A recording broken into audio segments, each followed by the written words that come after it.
నీ కోసం రాజులను కదిలించే సత్తా ఉన్నవాడు మన దేవుడు. నీ కోసం అధికారులను కదిలిస్తాడు. నీ కోసం అధికారులను కదిలిస్తాడు. రాజులతో మాట్లాడుతారు. జాగ్రత్త, నా దాసుడు అబ్రహాం అంటే ఎవరు అనుకున్నావు? అబ్రహాం అంటే నేను ఎక్కడో మెసొపొతేమియా ఊరు అనే ప్రాంతంలో ఉన్నా. నన్ను రమ్మని పిలిచాడు. హారానికి వచ్చి ఆడ ఆగా. ఇక్కడ కూడా కాదు, నువ్వు రా అని 2 సార్లు దర్శించి పిలిచాడు. ఇంతసేటు నా వెంటబడి ఇంతగా నన్ను పిలిచి ఇంత పట్టుదలగా నన్ను తీసుకొచ్చినోడు ఇప్పుడు బాధ్యత ఆయనే తేల్చాలి, ఆయనే చూడాలా. నాకు తెలియదు. అది మరి అబ్రహాం విశ్వాసం అంటే. నాకు తెలియదు, నువ్వే నా చేయబట్టుకున్నావు, నన్ను నడిపించావు కాబట్టి నా భార్యని ఎట్ట తెస్తావు నాకు తెలియదు, నువ్వే చూసుకొని వదిలేసి ఊరుకున్నాడు. ఈ అబ్రహాంలో ఉన్న విశ్వాసం దేవుని మీద తను డిపెండ్ అయిపోయి బాధ్యతను వదిలేసిన తర్వాత ఇప్పుడు దేవుడికి బాధ్యత ఎవరికి పడింది? దేవుడికి పడింది. ఇక దేవుడు ఫరోను దర్శించడం మొదలుపెట్టాడు. మహావేదనల చేత బాధించనట. ఒకసారి చదువు 17వ వచనం. అయితే యెహోవా అబ్రాము భార్య అయిన శారాయిని బట్టి ఫరోకి కూడా మూడింది. మరి ఎక్కడెక్కడ గడ్డలు లేచిన ఏమో సంగతి మనకు తెలియదు. ఏ లేదు, ఆయన మొత్తితే గడ్డల రోగంతోనే మొత్తుతాడు. దేవునికి స్తోత్రం. మరి లేకపోతే వాడికి ఏ బలహీనత వచ్చిందో మనకు తెలియదు. ఎలర్జీ వచ్చిందో లేకపోతే ఇంకొకటి వచ్చిందో, నపుంసకత్వం వచ్చిందో, ఏం వచ్చిందో మనకైతే తెలియదు. మొత్తానికి ఇప్పుడు ఫరో ఇంటివారు మొత్తం మహావేదనల చేత బాధించబడ్డారు. చదువు.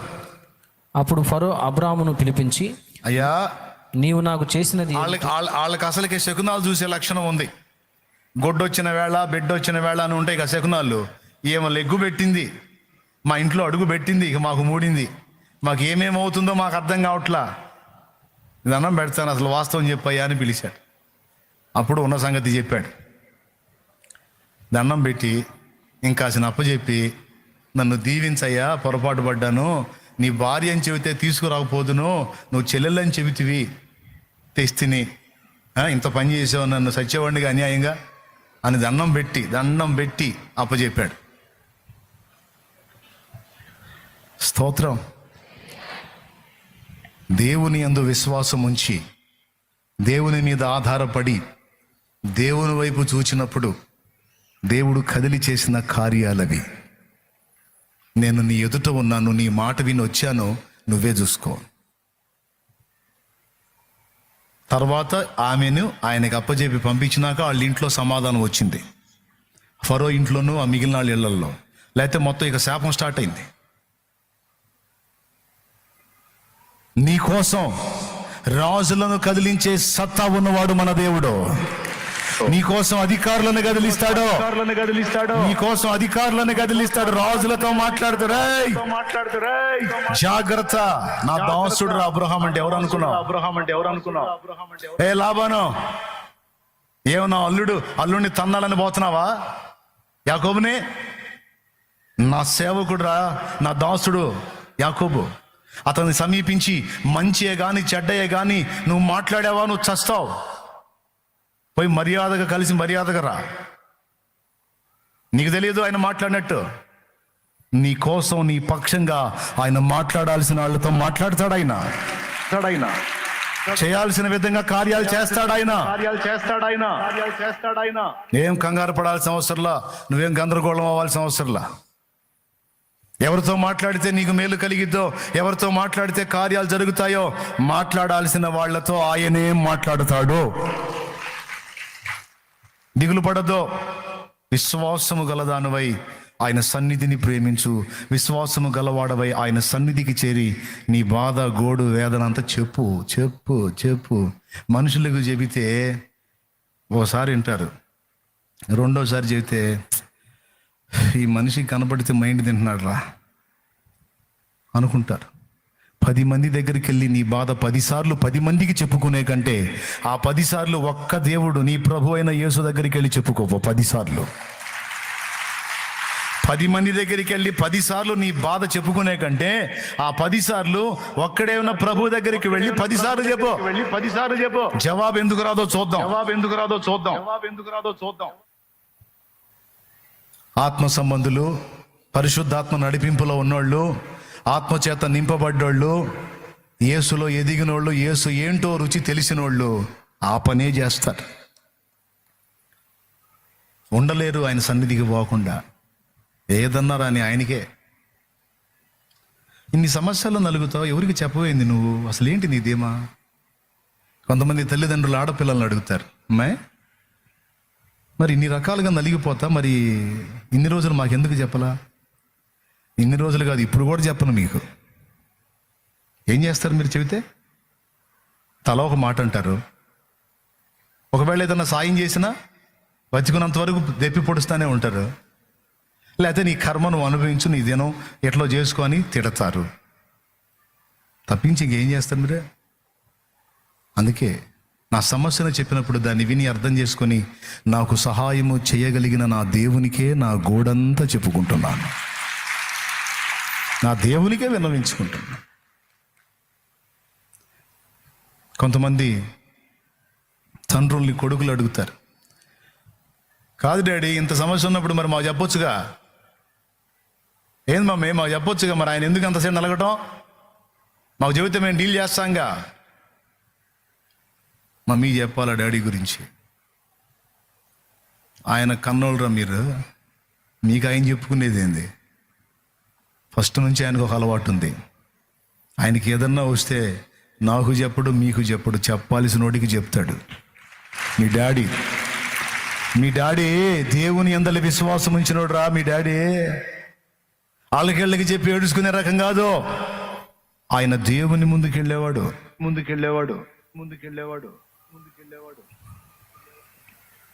ఆయన సన్నిధి నువ్వు వెతుకుతావు. నువ్వు ఆత్మ సంబంధి అయితే ఉండలేవు. 3 సంగతులు చెప్పాను. నువ్వు తిరిగి జన్మించిన వ్యక్తివైతే, నువ్వు ఆత్మచేత నడిపించబడితే ఇదిగో ఈ లక్షణాలు నీకు ఉంటాయి. మొట్టమొదటిది, ఆయనను గూర్చిన వార్త చాటకుండా ఉండటం నీ వల్ల. రెండవది, ఆయనను సన్నుతించకుండా నీ వల్ల కాదు. మూడవది, ఆయన సన్నిధిని వెతకటం మానలేవు. ఏ కొంచెం అవకాశం దొరికినా సరే సన్నిధే, ఆయనే.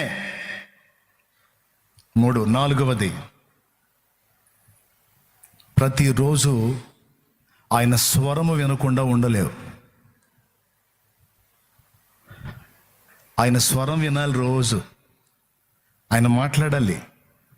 ఆయన మాటలతో నడిపించబడాలి. ఆ అనుబంధం అలాంటిది. భక్తుడు ఆయనతో మాట్లాడతాడు, ఆయన భక్తుడితో మాట్లాడతాడు.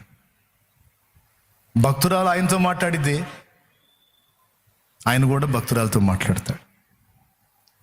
కొన్ని విచిత్రమైన జీవితాల సంగతి చెబుతాను నేను. కొన్ని విచిత్రమైన జీవితాలు ముగిస్తాను, టెన్షన్ పడకండి. గాలాట్లేదు, నాకు అర్థమవుతుంది. మళ్ళీ వాన పడేటట్టుంది. స్తోత్రం. ఎందుకంటే నాకు కూడా లేదు సరిగా. ఈ ఒక్క వారం భరిద్దాం, నెక్స్ట్ వీక్ కల్లా ఫ్యాన్లు వచ్చేస్తాయి యేసునామల్లా.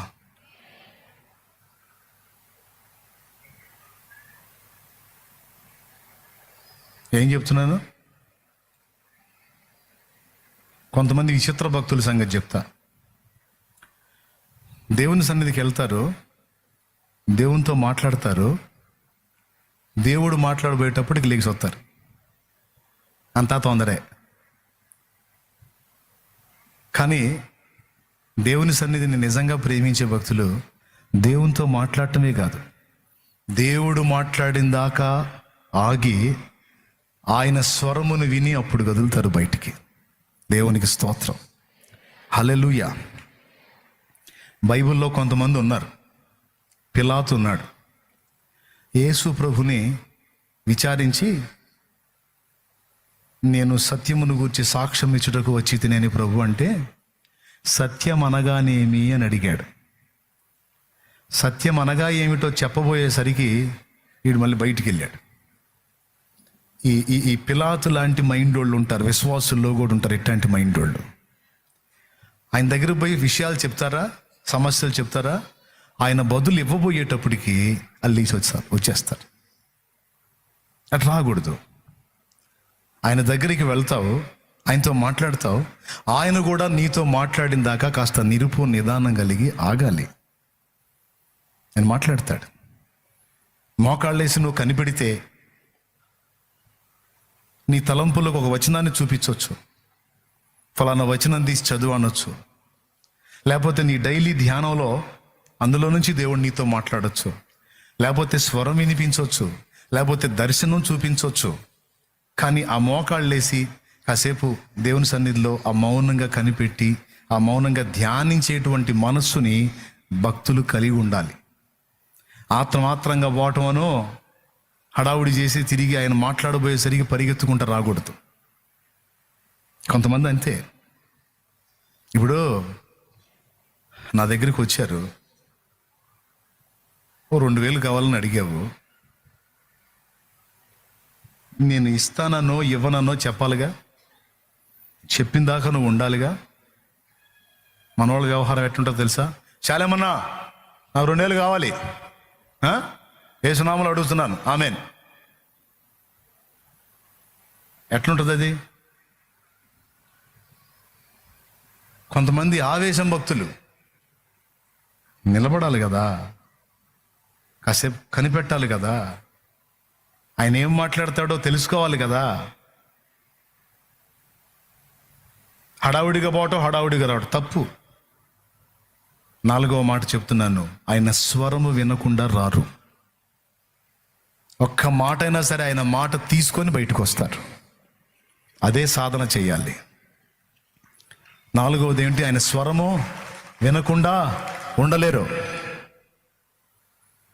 5వ మాట, ఇక ముగిస్తున్నా, ఇంకెక్కువ పొడిగించదలుచుకోవాలా. 5 విషయాలలో ఉండలేరు. 4వది ఏంటి? ఆయన స్వరము వినకుండా ఉండలేరు. ఆదివారం రోజు ఆయన స్వరం వినపడేది సన్నిధిలో వాక్యం ద్వారా. ఇక చుట్టాలు రాని, పక్కాలు రాని, ఎవడన్నా రాని, ఈరోజు నాతో దేవుడు ముఖాముఖి మాట్లాడే రోజు. ఆదివారం మాత్రం నా ఇంటికి రావద్దు, ఎందుకంటే నేను ఇంటికాడ ఉండను, మందిరంలో ఉంటాను. నేను ఆదివారం నా దేవుడి రోజు, ఆదివారం నా ప్రభు రోజు, ఆదివారం. నేను ఆదివారం బజార్లో అమ్మిడి తిరిగేవాడిని కాదు, నేను మందిరంలో కూర్చునేవాడిని. మిగిలిన 6 రోజులు ఎప్పుడైనా రావచ్చు నా ఇంటికి, మీకు ఆతిథ్యం ఇస్తా. నేను ఒకవేళ వర్క్ దగ్గర ఉంటే అడిగైనా సరే వచ్చి నీ బాధ్యత నెరవేర్చిపోతా. కానీ మందిరంలో ఉన్నప్పుడు మాత్రం నేను రాను. మొహమాటమే లేదు. ఆదివారం వస్తే మాత్రం మీకు అవమానమే. మేము వచ్చినా ఉండవా? ఇంత రిలేషన్ మేము వచ్చినా ఉండవు. నువ్వు ఎంత రిలేషన్ అయినా నా దేవుని కంటే ఎక్కువ రిలేషన్ నాకు ఎవరితో లేదు. నాకు ఆయన మెయిన్. ఆయన తర్వాత ఏదైనా ఏమైనా.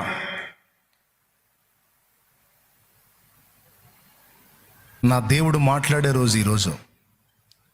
ఆయన సన్నిధిలో నుండి తన వాక్కును వినిపించే రోజు ఈరోజు.